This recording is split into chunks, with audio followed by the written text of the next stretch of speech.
Now let's start talking about targeting. Because now, as you know, there is a certain growth, a certain progress to the way your pixel matures and becomes smarter over time.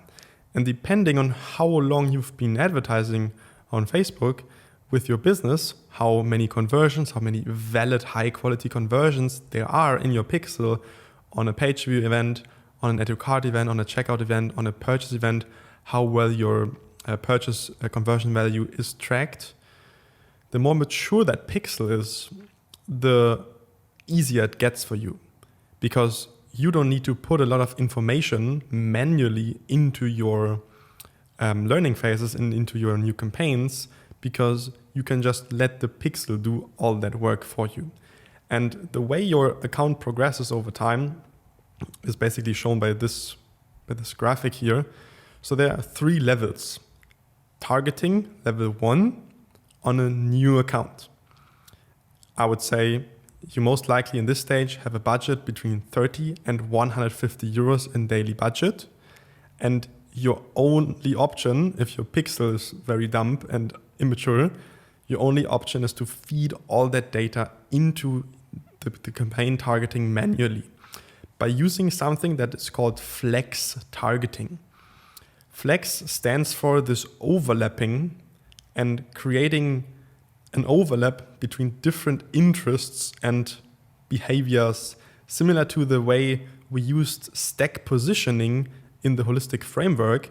We're basically going to take different things and we overlap them and we tell Facebook, hey, create an audience where there is a person that has all these different interests. For example, if you're selling a fitness product to young men, first of all, you would set your age range to young, let's say 18 to 26, 28. You would put your gender on male, and you would then start to use different interests together. For example, you could list 3 to 7 different fitness magazines and put them all into flex option number 1, which would give you like a 4 million size, 8 million size audience, which is pretty large. Then you take, for example, some other personal development stuff, like a list of 5 to 10 personal development books or authors in that space, or using other ways to further define that audience with this define further targeting option that Facebook gives you in the ad set level. And so what this does, it is niches down your initial size of 8 million or 4 million down to 1 million or 800,000 or 3 million by saying, hey, you can only should only target the people where they are, where they have their interest in these things, but also in these things. And that's what makes it more niche and more defined.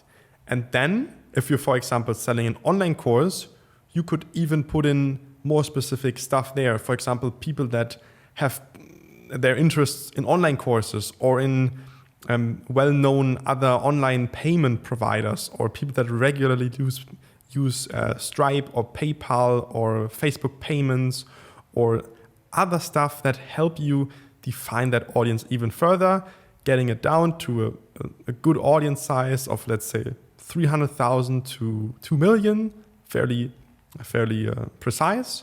And this would make up for a good interest audience to test. This is not just your only option. This would be one option.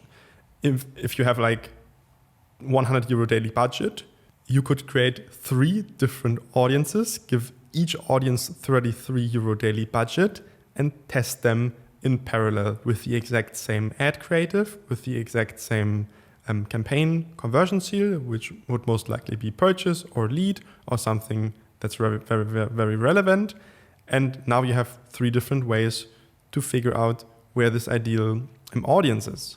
And some campaigns will convert better, some campaigns won't perform as well. So you shut down, you turn off the losers and you give more budget and you optimize further into the direction of the winners. So if you have a specific interest that worked well for one campaign, you can try to play around with that, have different variations. Maybe you rotate out this one for a different one, or you rotate out this one for a different one, or you leave out one completely and try how that works, or you make your audience bigger by stop doing this define further overlapping logic, and you only use that interest parameter, for example, which can also work. And these are all valid ideas and valid things to do when you're targeting, when your account is basically in this first level.